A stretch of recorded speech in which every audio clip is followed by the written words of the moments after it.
Hello, so today we are reviewing Jack Canfield's Key to Living the Law of Attraction. In the introduction, he says, when the student is ready, the teacher appears. So, in Living the Law of Attraction, envision the future you desire. Create the life of your dreams. See it, feel it, and believe it. So, the book has up to 15 chapters and different topics which are being discussed. So, in summary and in the review, in chapter 1, he's bringing to life what the law of attraction is about. He says understanding the law of attraction is the key to creating the life of your dreams. So you are what you think about all day long. That is Dr. Robert Schuller. In chapter 2, what you are.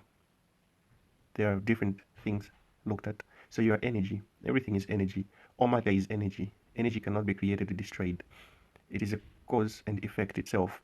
It is evenly present in all places at all times.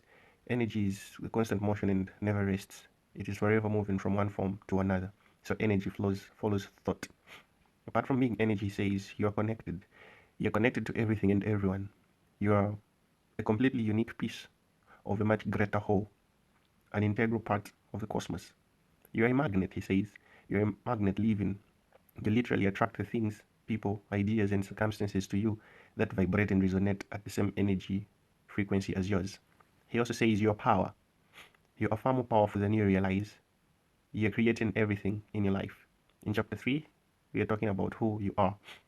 So thoughts are things. Your thoughts are things. They're actually measurable units of energy. So thoughts affect your body. We know from polygraph or lie detector tests that your body reacts to your thoughts. So they change your temperature, your heart rate, your blood pressure, your breathing rate, muscle tension, and how much your hands may sweat. So we're talking about your conscious and your subconscious mind. Your conscious mind is a part of you that thinks and reasons. It's a part of your mind you use to make everyday decisions.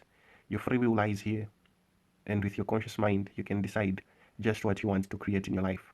On another hand, the subconscious mind is actually much more spectacular.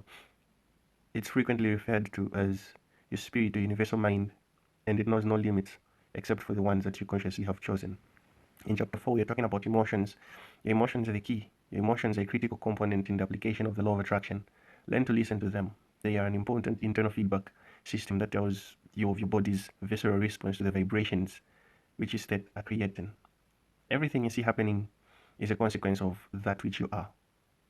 So it comes from internal and external feedbacks. So emotion has to do with internal and external feedbacks.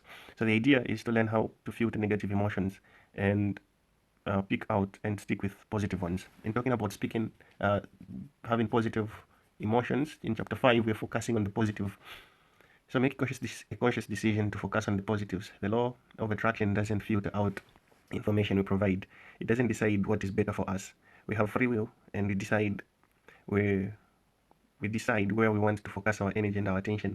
The universe just reflects it back to us. If we focus our attention on something either positive or negative, it will simply respond with one of it. So Willie Nelson says once you replace negative thoughts with positive ones, you start having positive results. In chapter 6, we are talking about abundance. Abundance is a natural state of being.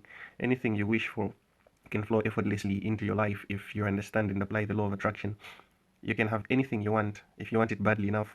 You can be anything you want to be, do anything you set out to accomplish if you hold to the desire with singleness of purpose. Abraham Lincoln. In chapter 7, we're talking about purpose and passion. Find your purpose and passion in life. The purpose of life is to live a life of purpose. Richard Leider. You're not living to your fullest potential or contributing to your fullest abilities unless you're living a life of purpose. So Oprah Winfrey says, your true passion should feel like breathing. It's that natural. In chapter 8, you're defining your dreams. What are your dreams? Give deep thought to what you want to create in your life. Consider each of the various areas of your life and focus on what you want to do. To the person who does not know where he wants to go, there is no favorable wind. That is Seneca. So creating a dream list helps uh, us to live a life of dreams, and it covers 7 key aspects and has also a 101 goal list. So the key areas in your life are your personal goals, your relationships, your health and body, your career and education, recreation, financial, and your contribution. In chapter 9, we're living the law of attraction finally. So the first step in living the law of attraction is to understand how it works in our lives. Now that you know where you want to go, the universe will guide you there, though through the law of attraction. To accomplish great things, we must not only act but also dream, not only plan but also believe. That is Untold France. In chapter 10, we're talking about affirmations. Affirmations are one of the most powerful ways to create vibrations match for what you want to attract in your life. Every thought you think and every word you say is an affirmation. So there is positive affirmation and goal specific affirmations. Every thought we think is creating our future. That is Louis L. Hay. In chapter 11, we're talking about visualization. The ability to visualize your dreams will serve as a catalyst in their creation. Visualization is daydreaming with a purpose. That is Bo Bennett. You are responsible for the images you create in your own mind. So if you spend time and energy imagining the worst case scenarios in your life, then you are physically and emotionally responding to those images and attracting that very same type of negative energy and circumstances in your life. In chapter 12, we are addressing attitude. Your attitude can make or break almost any situation. You decide. You can consciously choose to respond in a positive way to almost any event or circumstance. A positive attitude is simply a choice you make. So people are just as happy as they make up their minds to be. Abraham Lincoln. In chapter 13, prayer and meditation. Prayer and meditation are our connection to God, to our higher power. We need this time and space in our lives in order to remember who we really are, what's important, and where our personal truth lies.